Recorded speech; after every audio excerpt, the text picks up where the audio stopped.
I was born to be my sister's blood bag. She needed a constant supply of fresh blood, so I stayed on call 24 hours a day. No junk food. No getting sick. My whole body was kept in perfect condition, all for her sake. The day I turned 18, they dragged me into an operating room to donate my bone marrow to her. Half-conscious, with no one watching over me, I died right there in the hospital. I thought that once I was gone, the three of them could finally live together happily as a family. But after I died, they stopped loving her too. I died on a cold operating table. Meanwhile, on the other side of the hospital, my parents were celebrating my older sister Betty Chase's new lease on life. An hour earlier, my mother, Dr. Mary Piper, had forced me into that operating room even though my body was far too weak for the procedure. When I begged her to stop, she only sneered. "Zoe, quit your acting," she said. "It's just a bone marrow donation. Do you think it's going to kill you? You were born with rotten luck, and I've told you 100 times. This life of yours only exists because your sister does. You owe it to her."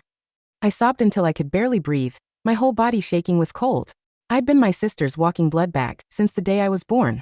Whatever she needed, however much of me it took, none of it had ever mattered, not even if they drained me completely dry. My parents always said the same thing.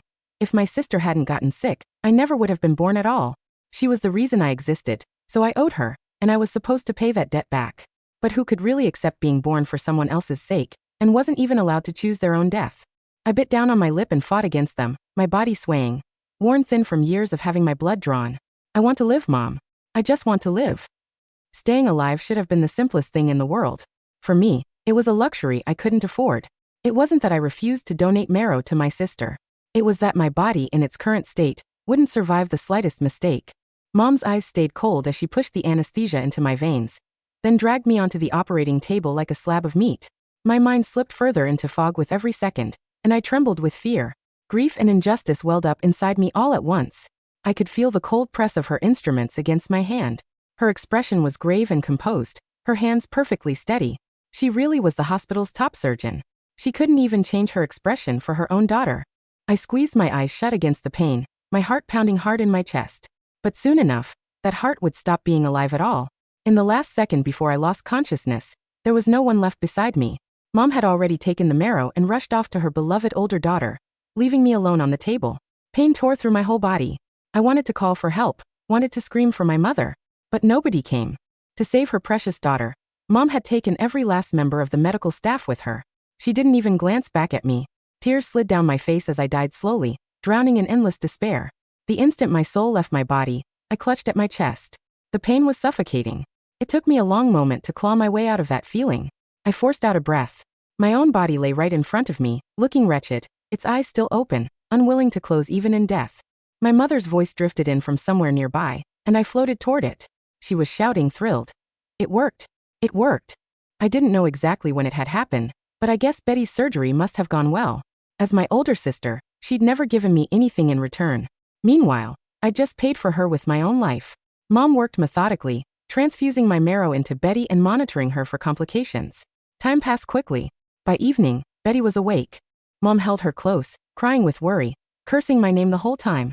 "My poor baby, you've been through so much. Thank God that little wretch Zoe didn't slow things down, or I'd have drained every last drop out of her hide." She never once asked whether I was safe. She never even remembered I'd been left behind in the operating room. All she cared about was how much her older daughter had suffered, and how close I'd come to ruining her surgery. A sharp ache burned behind my nose. I covered my mouth and answered in a whisper. "I'm dead, Mom. I died on your operating table. Are you happy now?" That night, Mom stayed glued to Betty's side, fetching her tea and refilling her water. Only there, next to her, did Mom ever act like a real mother. It brought back a memory from when I was 15, the time I came down with a raging fever, my whole body burning up. Betty had pressed her palm to my forehead out of curiosity, then yanked it back the second she felt how hot I was. I curled into myself, miserable, and Mom slapped me across the face without a word of warning. "Don't you know your sister's already fragile?" she demanded. "If you're sick, stay away from her, you little jinx." The blow left me dizzy, my whole body drained of strength. Mom spat on me, then scooped Betty into her arms and walked out. From down the hall, I heard her mutter, "Stay away from that jinx. Come on, I'll buy you something good to eat." The only reason Mom bothered with me at all that day was her fear that if I died, it might somehow hurt Betty's recovery. Left to her own instincts, she wouldn't have looked at me twice. It was in that moment, closer to death than I'd ever been, that I finally understood. I wasn't loved. I existed for my sister, to keep her life going. Morning light spilled through the window, and I was still trapped in that memory, drowning in it. Betty, lying in her hospital bed, blinked and let tears spill down her cheeks. She called softly for Mom, and once she learned the surgery had gone well, mother and daughter traded a warm smile. If I hadn't already been dead, I imagined my presence in that room would have been an eyesore. Mom held Betty close, telling her stories, already planning where they'd go once she'd recovered. Maybe some flicker of conscience stirred in her, because Betty lowered her head, looking guilty. Mom, where's Zoe? Is she all right? This is all my fault. Betty had always been delicate and pretty, and with those tears streaking her face, she looked exactly like someone who'd been wronged. Mom stroked her hair, dismissive. You're too kind-hearted. She doesn't even realize that if it weren't for you, she wouldn't have had the right to exist in this world at all. And look at her, ungrateful little wretch, too much of a coward to donate her marrow because she's scared of dying. I'm not letting her get her way. Don't worry about her. She needs to learn her lesson. Word after word out of Mom's mouth, every one of them aimed at tearing me down. Betty hid the satisfaction in her eyes and let out a sob. Mom, she just doesn't like me. You can't force her. How am I supposed to face her after this? She was a viper dressed up as a saint, and I stood there with my fists clenched, unable to say a word. The day before the marrow donation, Betty faked a medical episode and drained more than a pint of blood from me, far past what a body could safely spare. I sobbed and begged her to stop. She just gripped my chin and smiled. What are you crying about, Zoe? This body of yours exists for me.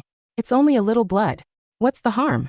With that, she dropped the blood bag straight onto the floor and started wailing. Zoe, I just want to live. What did I do wrong? Why are you doing this to me? When our parents pushed the door open, what they found was me on top of Betty, because I hated her, hated that she'd tortured me and tried to drain me dry. But in their eyes, saving myself from her had turned into some act of rebellion, and I'd smashed the blood bag meant to save her life.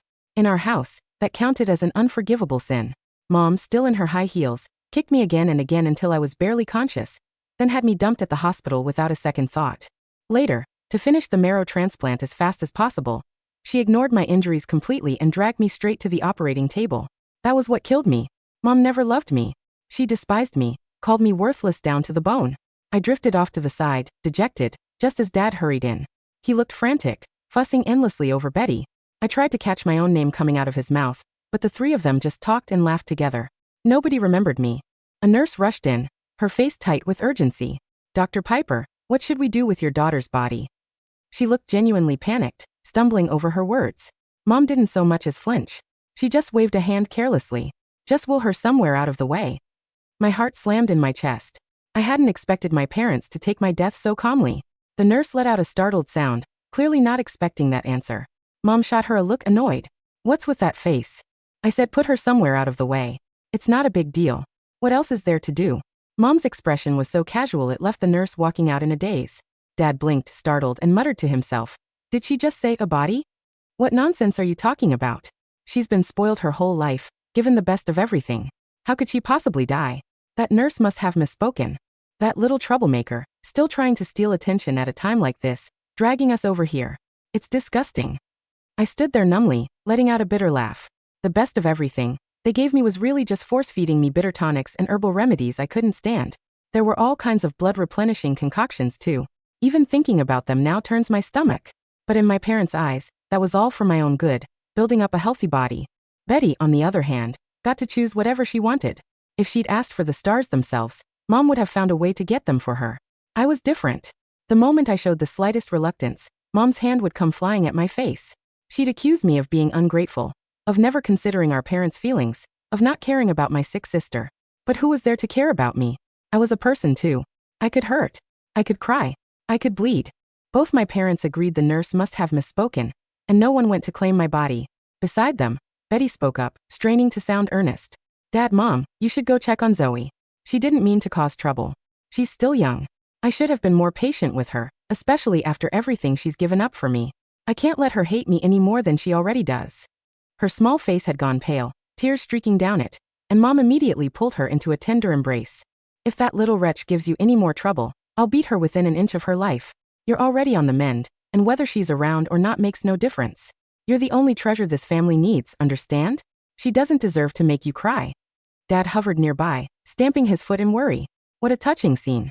I pressed a hand to my aching cheek. Sunlight fell over me, but it carried no warmth at all, only cold. A child born outside of love was wrong no matter what she did. In that moment, I wished more than anything that I could simply cease to exist, cleanly, completely. Nothing hurts if you're not there to feel it. Mom murmured soft comfort to Betty, while every foul word she'd learned in her lifetime got saved up for me. I cried without a sound, absorbing blow after blow. Maybe my death was good for everyone. A win-win ending after all. That night, Betty came down with a low fever and started murmuring in her sleep. Zoe, don't hate me. I just want to live. Mom and Dad are getting old. I can't let them bury their own child. That would be the worst kind of disrespect. Her face had gone pale, sweat beading on her forehead. But the words never stopped coming. Mom, furious, flung the towel in her hand to the floor and stomped on it again and again, as if the crumpled cloth were me, as if she were already taking revenge on my sister's behalf. I took a step back. Mom planted her hands on her hips and let loose a stream of curses. That tramp. Even now, at a time like this, she's throwing a tantrum instead of coming to check on Betty, making her worry herself sick. I regret ever giving birth to something like her. What rotten luck for this family. If anything happens to Betty, I'll pay it back on her tenfold. Mom was convinced Betty had been wronged, and she was determined to fight for her. On the bed, Betty lay with her eyes shut, the corner of her mouth curling faintly, her lashes trembling. It was all an act, every bit of it, aimed at blackening my name and turning our parents' hatred of me even deeper. That was the only way they'd never feel guilty. The only way they could go on loving a daughter as vicious as her without end. Pain radiated through my skull, and I answered back with everything I had left. I'm already dead. You don't need to torture me anymore, and you don't need to regret anything either. No one heard me. Dad pulled out his phone and dialed a number. I caught sight of it and realized it was mine. His purpose was simple. He wanted to curse me out, to vent on Betty's behalf. But he was bound to be disappointed this time, because I was dead, and dead people don't answer their phones. Watching call after call, message after message, vanish without an answer, Dad slammed his phone down in frustration. Where is that tramp hiding now? I'd like to see what right she has to bully Betty. If it weren't for Betty, she never would have had the chance to exist in this world at all. Not knowing gratitude is one thing, but being this vicious on top of it? She really was born rotten. Everyone kept reminding me that I only existed because of Betty, but if I'd had any choice in the matter, I would rather have been born a pig, a snake, anything at all, than their daughter, bullied and blamed for nothing. Mom was furious too, and the two of them fell into step together, searching the hospital for me once they'd confirmed Betty was fine. Since it was the hospital where Mom worked, finding me wasn't hard. They followed a nurse who led the way, walking farther and farther into the building's depths, until they reached the cold, sterile morgue. Mom's temper snapped. I'm looking for Zoe Chase. Why did you bring me here? Is this some trick of hers? Just because she's jealous of Betty. Is she really pulling some cheap stunt like this? Tell her to get out here right now. The nurse's whole body trembled. When she looked at Mom, there was disappointment in her eyes. Dr. Piper, Zoe is dead. She died in agony, alone, because you took every last member of the medical staff with you. There was no one left to look after her. As a doctor yourself, you understand better than anyone that she was never fit to donate marrow. Her body couldn't have survived it. Mom stood there stunned by the outburst for a moment, then burst out laughing. How much is Zoe paying you to put on this little show? It's almost convincing. It's just a bone marrow donation. How could anyone possibly die from that? Mom was laughing so hard tears formed in her eyes. The nurse simply pushed the door open and spoke, her voice flat and cold. See for yourself then. It took only one step through that door for Mom to stumble. And it took her a long moment before she finally made it to my body. She was afraid. I couldn't understand what she had to be afraid of. She'd wanted me dead, hadn't she? She should have been thrilled to see my corpse this soon, ready for the crematorium. Dad was even worse off. He covered his face, unwilling to lift the white sheet, until the nurse finally did it herself. The sheet fluttered aside, revealing my ashen, gray-blue face and my eyes, still open, refusing to close even in death. The cold in the morgue was not like the chill of an air-conditioned room. It was thick, heavy, and smelled faintly of chemical disinfectant and settled dust. Mom reached out with a trembling hand, her fingertips hovering inches above my face. She had performed thousands of surgeries. She knew the exact elasticity of living human tissue, the color of blood beneath oxygenated skin, the precise slackness of a muscle that would never contract again. Yet her hand shook so violently that she couldn't make contact. Zoe, Mom whispered. Her voice, usually like an iron ruler snapping across a desk, sounded thin and brittle. Get up. Stop this. She touched my cheek. The moment her skin met mine, she flinched as though she had brushed a hot stove. It was the stiffness of rigor mortis, the unyielding, stone-cold density of a body that had ceased pumping blood hours ago. No. Dad stumbled backward, his back slamming into a row of stainless steel, refrigerated drawers. A metallic clatter echoed through the room. Mary. She's her face. Why is she that color? She's playing a trick, Mom insisted, her voice rising in pitch, turning manic. She grabbed my shoulders, shaking my limp, stiffened frame against the metal table. Zoe, wake up. Do you hear me? You've made your point. I'll buy you the dress you wanted. I won't make you drink the Angelica root soup anymore. Wake up. Right now. My head lolled to the side, my unblinking eyes staring past her ear, through the concrete ceiling, toward the gray morning sky outside. Dr. Piper, stop touching the deceased. A firm, commanding voice cut through the room. Dr. Richard Bennett, the hospital's chief of surgery and Mom's long-standing superior, stepped through the double doors accompanied by 2 hospital administrators and an officer from the local police precinct. Bennett looked at Mom with eyes hardened by professional disgust. Richard. Mom gasped, turning to him with wild eyes, her hands covered in the gray frost of my skin. Tell them to stop this farce. Zoe is just suffering from post-anesthetic stupor. I can revive her. I just need an epinephrine drip. And a defibrillator. Zoe died 4 hours and 20 minutes ago, Mary, Dr. Bennett said, his voice dropping like an anvil onto the floor. She suffered massive hypovolemic shock. On the table in or 3. Her systemic hematocrit was barely 12% before you even made the incision. Her heart gave out 3 minutes after you aspirated the marrow. She was fine. Mom screamed, her fingers digging into the fabric of her white coat. I checked her vitals before the procedure. You checked nothing, Bennett said, holding up a digital tablet displaying the operating room logs. You forged the pre-op clearance. You bypassed the mandatory 72-hour stabilization window after her last unmonitored blood draw. And worst of all, the security footage from OR3 shows you and your personal surgical team walking out the door with the harvest container at 11:15 a.m., leaving an intubated, hemodynamically unstable patient with 0 post-operative monitoring. The police officer stepped forward, pulling a pair of steel handcuffs from his belt. Dr. Mary Piper, we have an emergency injunction from the district prosecutor's office. You are being placed on administrative suspension, and an investigation into medical negligence and manslaughter has been initiated. Mom didn't look at the officer. She didn't look at the handcuffs. Her gaze was locked onto my face. She reached down, frantically trying to press my eyelids shut. Close your eyes, Zoe, she pleaded, her voice cracking into a ragged bag.She. Please close your eyes. Why are you looking at Mom like that? Close your eyes. She pushed down on my eyelids with both thumbs, but as soon as she lifted her fingers, the dry, cloudy corneas snapped back open, staring directly into her soul. Dead eyes do not forgive. They only reflect. The police sealed our house that afternoon.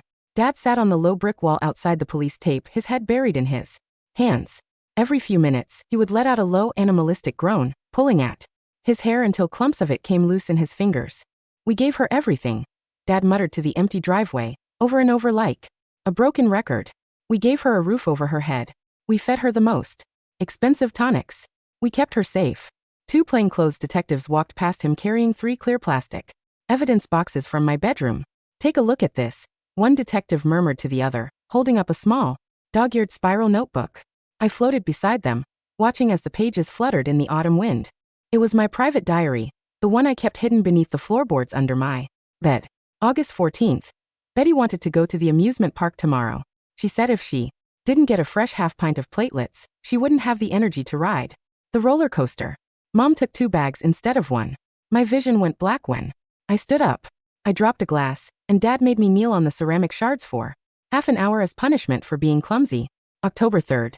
Turned 16 today. Betty got a diamond necklace. I asked for a slice of strawberry cake from the bakery down the street. Mom slapped my hand away. She said sugar inflames the lymphatic system and ruins the purity of the plasma. She gave me a bowl of boiled pig liver without salt. May 2nd. I looked in the mirror today. I can see every rib. My skin is the color of old paper. I told Mom I felt like my heart was skipping beats. She told me to stop being jealous of Betty's recovery. September 19th. Tomorrow is my 18th birthday. Mom brought the marrow consent form. I refused to sign it. She said, "You don't have a choice. We made you for this. If you don't save your sister, you are a murderer." I think I am going to die tomorrow. If I die, I hope I don't come back as anyone's daughter.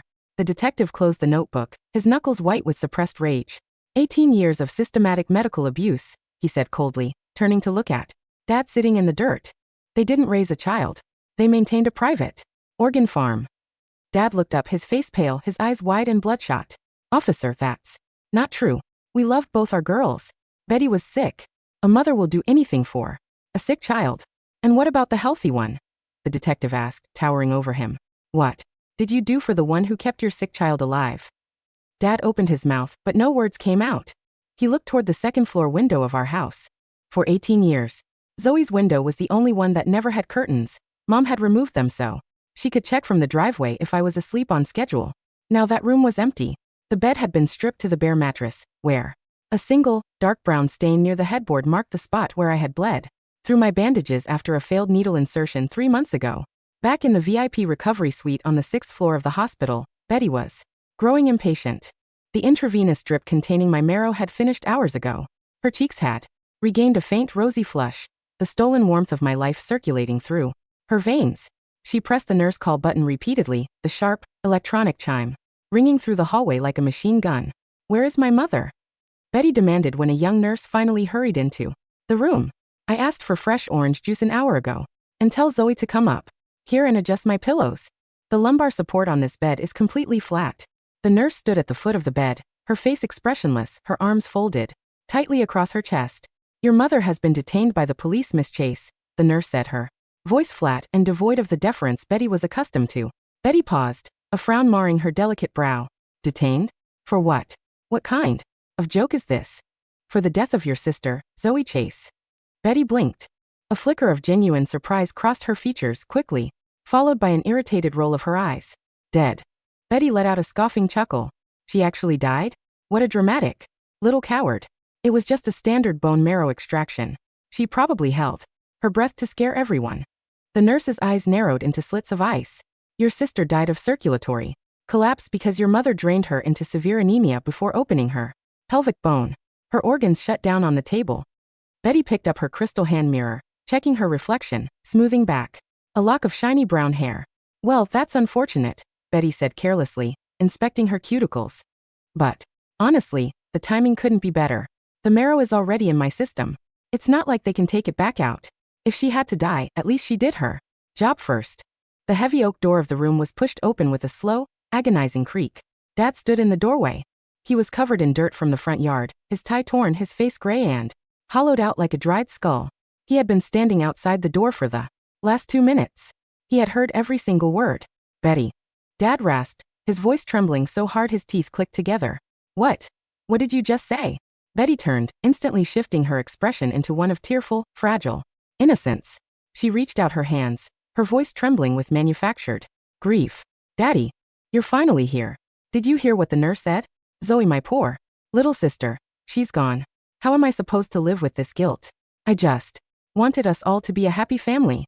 For 18 years, this exact performance had worked. Every single time Betty cried, Dad would rush forward, gather her into his arms, buy her whatever she pointed at, and direct all his anger at me. This time Dad didn't move. He stood by the door, staring at the girl in the bed, the girl for whom he had spent 18 years destroying his other child. He saw the pinkness in her cheeks. He saw the cold, sharp calculation hidden behind her wet eyelashes. He saw the complete absence of a single real tear on her face. "You aren't sad," Dad whispered, the realization hitting him like a sledgehammer to the temple. "You never cared about her at all." "Daddy, how can you say that?" Betty cried, leaning forward. "I loved Zoe. But she was born to save me. That was her purpose. Mom always said so." Slap. The sound cracked through the VIP suite like a thunderbolt. Dad had crossed the room in 2 strides, his open palm striking Betty across the face with enough force to knock her sideways against the pillows.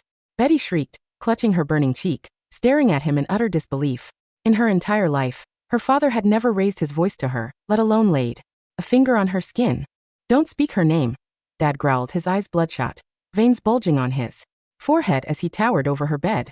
"You monster. You selfish, blood-sucking monster." A month after my death, the family home was no longer a home. It was a tomb. The charges against Mom were escalated to second-degree murder and unlawful human medical experimentation. The state medical board permanently stripped her of her license, and her name was scrubbed from every academic paper, research registry, and hospital directory in the country. She was released on a $2 million bail, pending trial after selling our suburban home and all our family investments. Now Mom, Dad, and Betty lived in a cramped, damp, 2-bedroom apartment above an auto repair shop on the industrial outskirts of town. The scent of gasoline and damp mold permeated the thin drywall. In the small kitchen, Mom sat at a folding plastic table, her hair completely gray, her face lined with deep, bitter creases. She was wearing an old, stained sweater. The expensive designer coats had all been seized to pay the legal defense retainer. The bedroom door flew open and Betty marched out, slamming an empty porcelain bowl onto the plastic table. This porridge is cold. Betty shrieked. And where is my imported bird's nest soup? The doctor said my white blood cell count needs high-protein supplements. Why are we eating instant noodles and canned beans? Mom didn't look up from her mug of black instant coffee. There is no bird's nest soup, Betty, Mom said, her voice dry, dead, and monotone. The bank accounts are frozen. The lawyers took the rest. Eat the porridge or starve. How dare you speak to me like that? Betty yelled, stomping her foot on the cracked linoleum floor. I am recovering from a major transplant. If I relapse, it's your fault. You're supposed to take care of me. You promised I would live like a princess once I got healthy. Mom slowly turned her head, her dark, sunken eyes fixing onto Betty's face.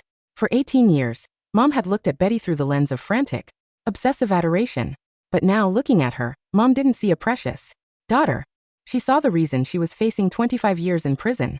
She saw the reason she had lost her career, her wealth, her reputation, and her soul. Live like a princess?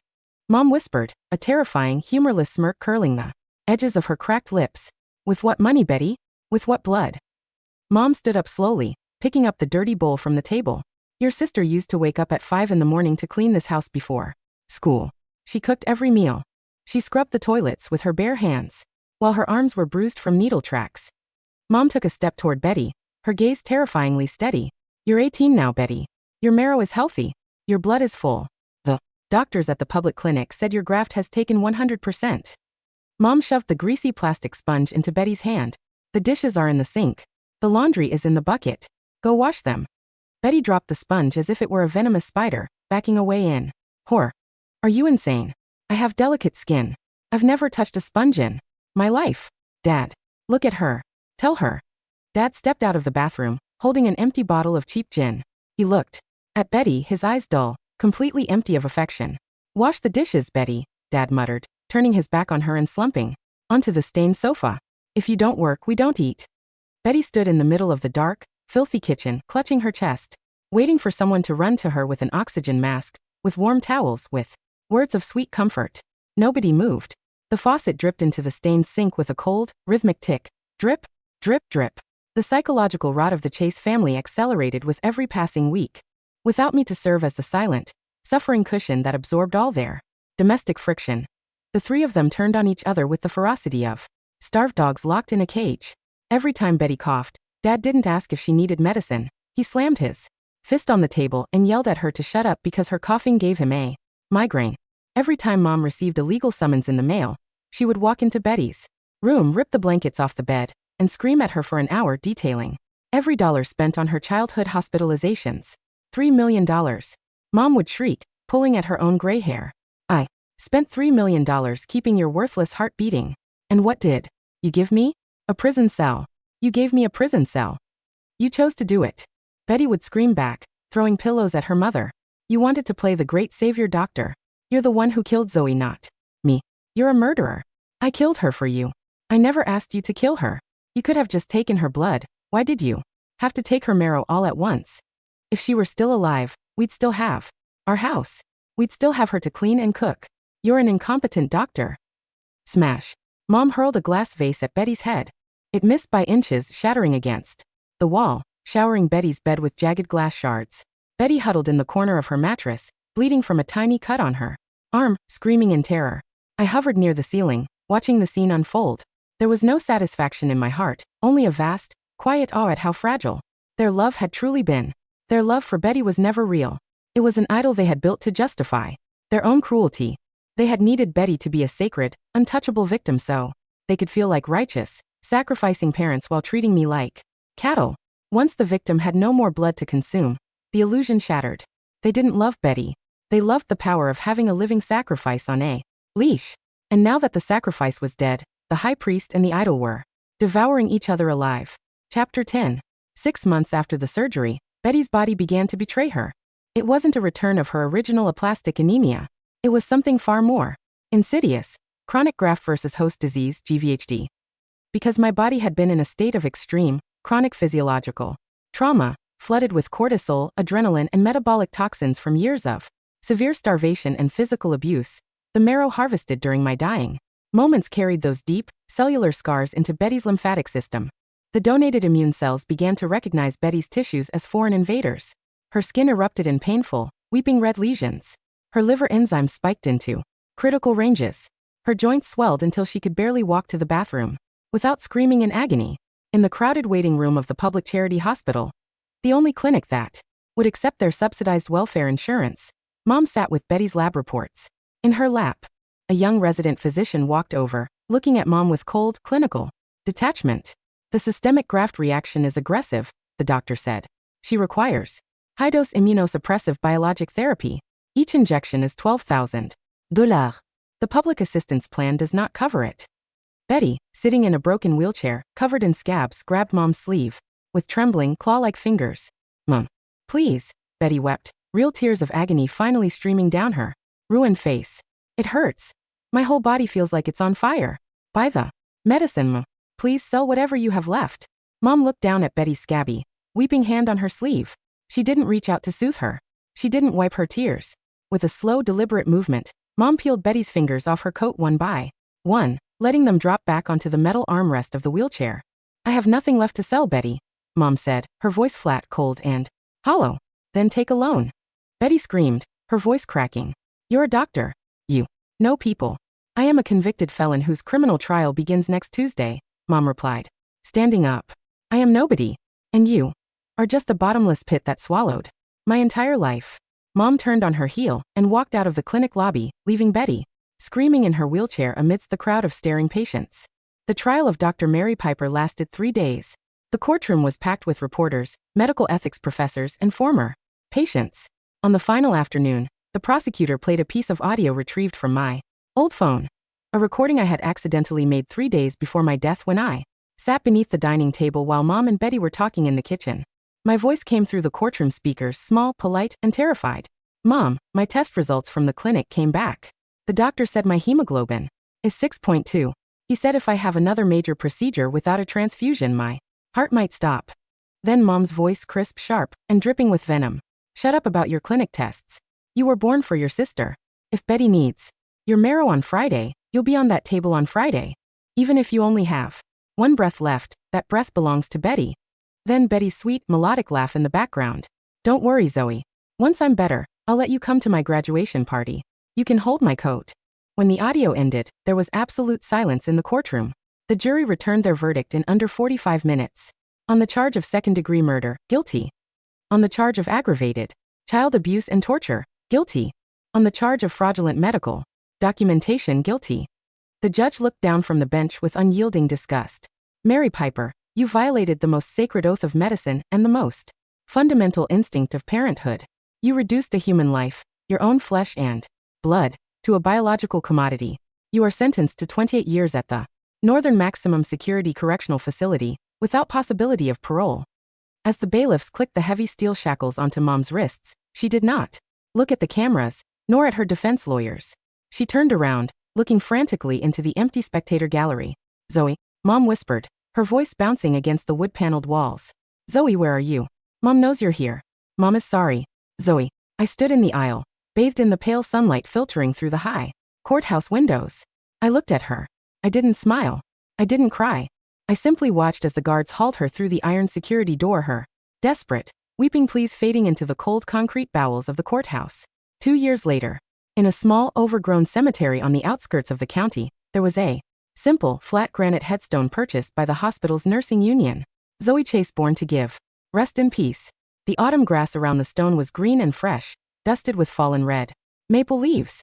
A man in a torn, filthy army jacket stumbled down the gravel path, holding a single, crumpled white chrysanthemum. It was Dad. He had lost his job, his driver's license, and his apartment. He lived in a homeless shelter near the river, surviving on soup kitchen rations and odd jobs, sweeping warehouse floors. He dropped to his knees before my headstone, his forehead pressing against the cold, smooth granite. "Zoe." Dad sobbed, his shoulders shaking violently as his tears soaked into the dry moss around the stone. "Dad brought you a flower. I remember now. You always liked the white flowers by the garden fence." He reached out, his calloused, trembling fingers tracing the carved letters of my name. "I had a daughter." He wept to the empty sky. "I had a sweet, beautiful, brilliant daughter who never asked for anything. And I helped kill her. I held her down while they took her blood. God forgive me. God please strike me dead. He cried until the sun sank below the treeline, until the evening frost settled over his thin jacket, but the cold stone offered no warmth, and the wind carried no reply. A few miles away, in a state-run hospice ward for chronic diseases, Betty lay in a narrow iron bed. Her body was emaciated, her skin gray and covered in bandages, her hair fallen out from systemic organ failure. The nurse walked in, setting a small plastic cup containing 2 cheap pain tablets on the bedside table. "Nurse," Betty rasped, her voice barely a dry whistle through her cracked lips. Can you call my mother? Can you tell her? Betty wants to see her." The nurse adjusted the oxygen cannula without looking at her. "Your mother is in state prison, Miss Chase. She has refused all visitor requests from you for 18 months. Then call my father. Your father has no fixed address. He cannot be reached." The nurse picked up her clipboard and walked out of the room, switching off the overhead light and closing the door behind her. Betty lay in the absolute, suffocating dark. She stared at the ceiling, listening to the agonizing, rhythmic beating of her own heart. The heart that was keeping her alive in this endless, lonely torment. Every beat of that heart was powered by my marrow. Every breath she drew was paid for with my agony. And now, there was no one left to hold her hand. No one left to bring her juice. No one left to tell her she was a princess.